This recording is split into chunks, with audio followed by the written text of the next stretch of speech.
ہمیں تو مفت میں جلا وطنیاں بھگتنی پڑی، ہمیں تو مفت میں جیلیں بھگتنا پڑی. کبھی بتائیں، میرے اوپر تو ہائی جیکنگ کا کیس بھی بنا دیا گیا تھا. کون سی ہائی جیکنگ آج تک سامنے آئی ہے؟ مجھے بتائیں نا، پاکستانی قوم بھی مجھے بتائے کہ انہوں نے کوئی پوچھا کبھی کسی نے کہ یہ جو ہے یہ کیوں ہائی جیکنگ کا جھوٹا کیس نواز شریف پہ بنایا گیا تھا. یہ باقی بھی کیسز دیکھیں، مجھے بتائیں کہ میں نے بیٹے سے تنخواہ نہیں لی تو کیوں نہیں لی؟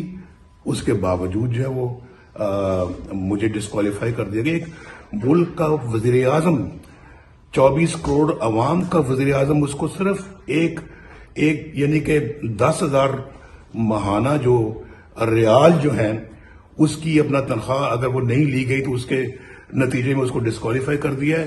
اور پاکستان کا آج یہ اثر کر دیا جو آپ اور میں دیکھ رہے ہیں کہ غریب آدمی کی مت ماری گئی ہے. بیچارہ اپنی روزی اپنا نہیں کما سکتا، نہ اپنے بال بچوں کا پیٹ پال سکتا ہے. وہ زمانہ تھا 2017 جب پاکستان بالکل تیزی سے بلندیوں کی طرف جا رہا تھا.